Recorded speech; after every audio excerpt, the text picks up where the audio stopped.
Welcome back to another video. This system has served her pretty good for the last 2 years. It has a i3-10100 and a R9 380 in it, so a pretty old GPU. I think we have we have 2 drives. We have 120 gigabyte SSD here in the back, and then we have a 256 gigabyte M.2, and those are fine. But the main issue for this system right now is that the fans do not light up, and it's just a little bit older. It's got an older GPU in it. I mean, this is an MSI R9 380, and it works well for her and what she games on, which is mainly Roblox, and I think she was playing Tabs yesterday. So she doesn't need too much power, but I've got some parts sitting around that I'm not using right now, and I figured we'd go ahead and upgrade her system today. So let's start off by showcasing the system as it sits now.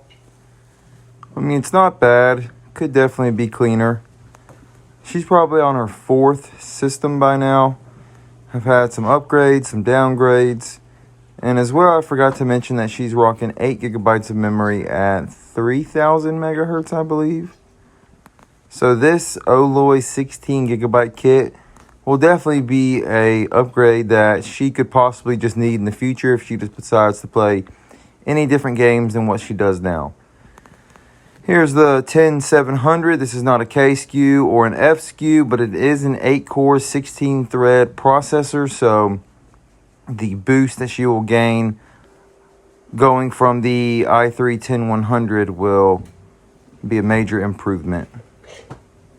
At this point, we're going to start off by taking the GPU, disassembling the fans, taking the CPU block off from the AIO.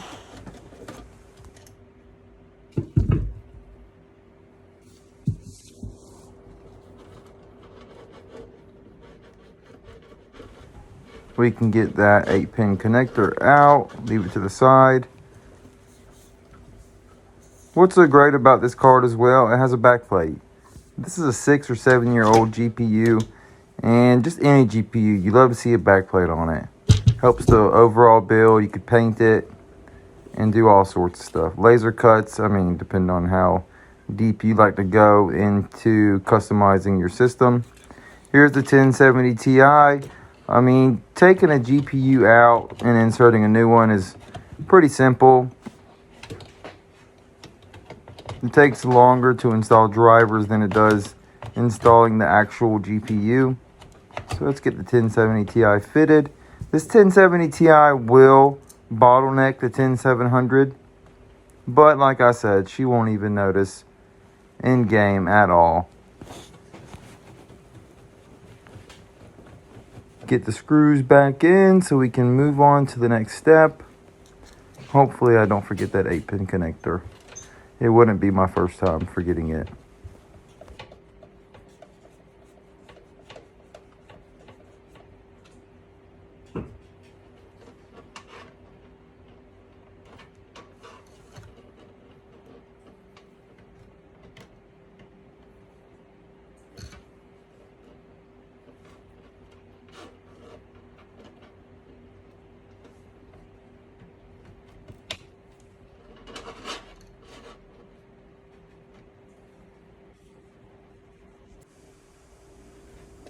As I was taking a look at the AIO, I thought the plastic was still on it. I was very much wrong. It is just fingerprints. She probably sticks her hand inside of her system all the time just to try to touch the lights, which I thought was pretty hilarious.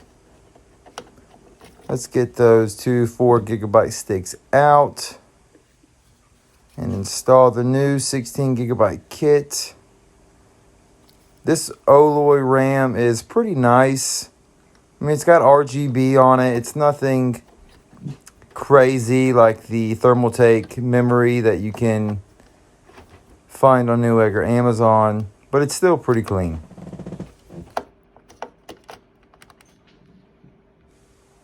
All right, after some fidgeting and I couldn't hold my phone and insert the RAM into the slots at the same time. So now you can see we've got the 16 gigabyte kit in, and we can go ahead and move on to taking that AIO off the CPU and get ready for the CPU swap. We'll take off the 4 thumb screws.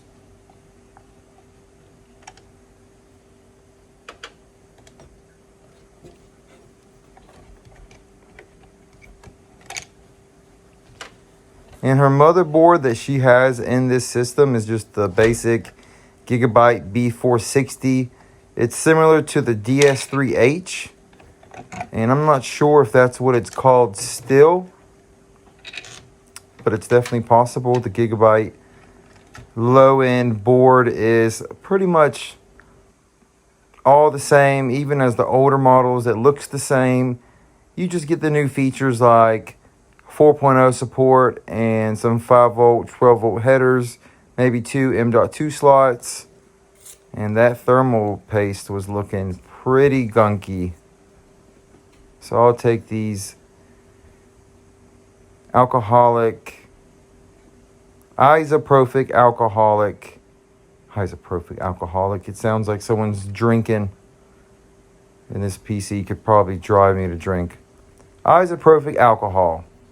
I've got these little square sheets that come in this packet, which is great for taking off thermal paste, whether it's your GPU or CPU.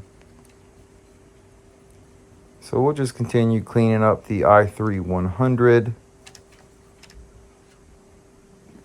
It looks pretty clean.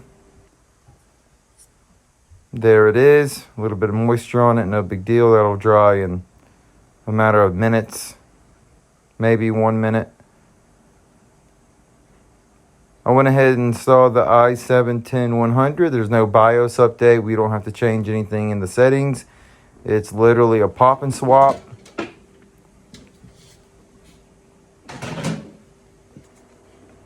And I've already cleaned the thermal paste off the AIO.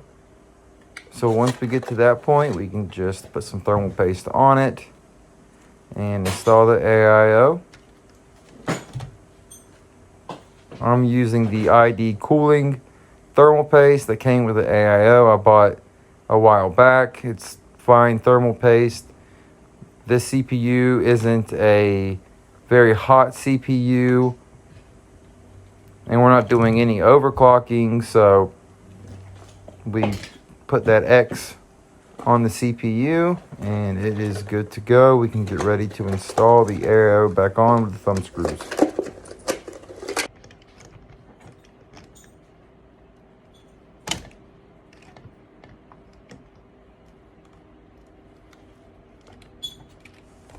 Pro tip, do not leave screws on top of the case, because when you go to tilt it back to put the AIO on, they will fall. And God forbid they land under, I don't know, your couch. We can speed this part up just a little bit because it takes a few minutes to get all the thumb screws on. The pressure from the plate tends to scoot back on whichever side you're installing your thumb screw first. So it makes it kind of difficult to screw them on the adjacent side of the screw that you have already put on.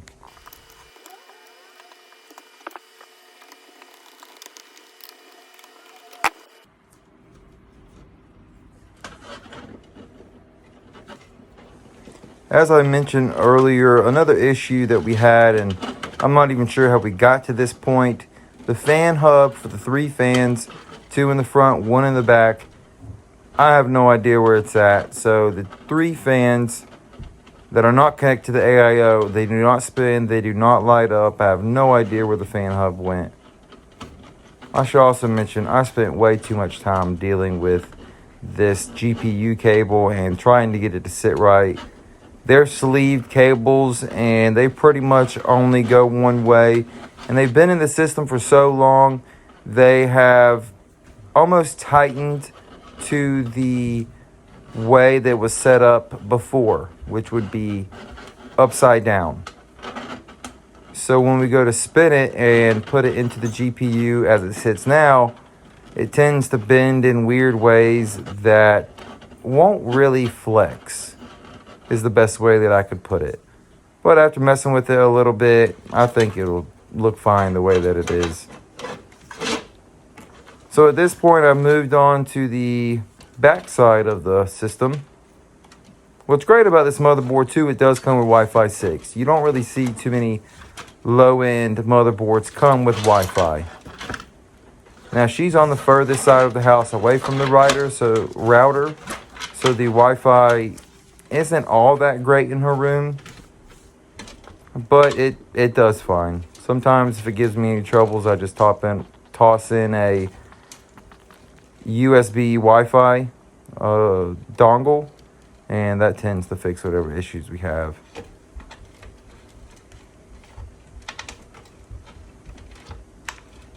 I'm crumbling up the cables right now to get ready for the zip ties, so I can get an idea of how I want to cable manage the back.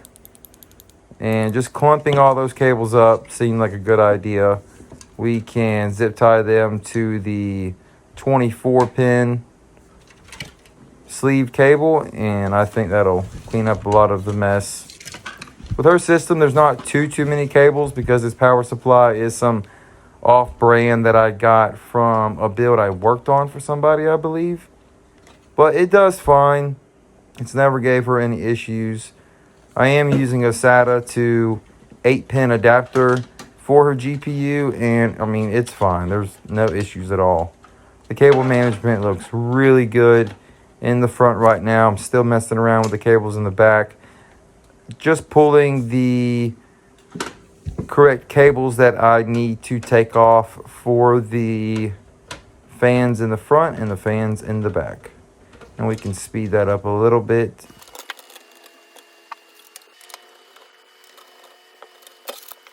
The fans we'll be using for her build are actually going to be taking out of a build I was working on. I took in all of the parts out besides the motherboard and the power supply. This was a system I had up for sale for a while, and I just had no takers on it, so I think I'm just going to sell the parts one by one and just keep some to the side for future build videos. The fans I'm using here are a 5-pack of RGB 120mm case fans from Amazon. They have a PMW, I think it's a 4-pin PMW power cable and a 5-volt RGB header that goes onto the fan hub in the back. So you have control over your RGB, you have control over your fan speed, and while I wanted to stick with the white pink themed build, the motherboard is black, the RAM is black, the GPU is black, so the fans being black is no big deal. The system will still look really, really good. And I just dropped another screw, and that makes me mad.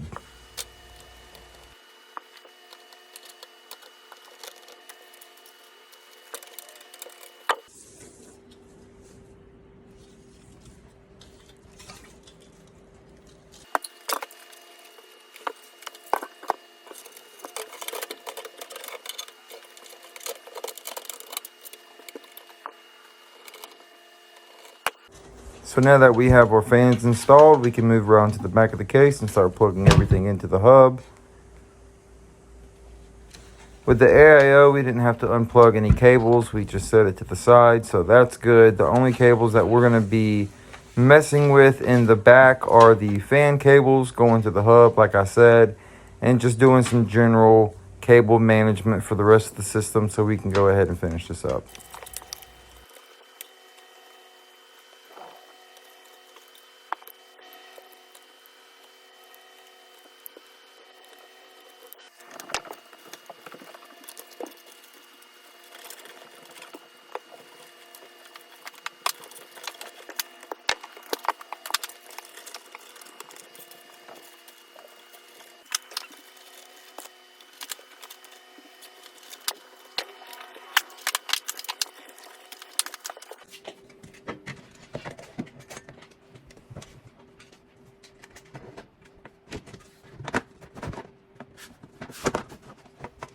I just want to point out quickly, if you look at my left hand, the top left of the build where I have that switch at, that is actually to control the RGB on the fans. And I wanted to leave that out because it does kind of look cool, but if there are any issues when I go into the software for this motherboard and want to mess around with the settings on the RGB, if I have no luck doing that, I can just hit the switch, change the color of the fans, and we're good to go. So now that the system is put back together and upgraded with all the new parts, we can power it on and see that everything is synced. Besides the RAM, which is why we would need to go into the software in the first place so we can sync all of the lighting together into the system. And it is looking pretty good. We've got the RGB going. There's static, rainbow, flashing, you name it. And I'm just going through all of the configurations of the RGB right now with that switch at the top. That's why I left it out, because it's so convenient to be able to just hit the switch and change the color of your system. She might like white. I think pink or purple-ish, I guess you could say, definitely looks the best in this system, and she is going to be very excited when she sees this. So at this point, we're going to go ahead and wrap up the video.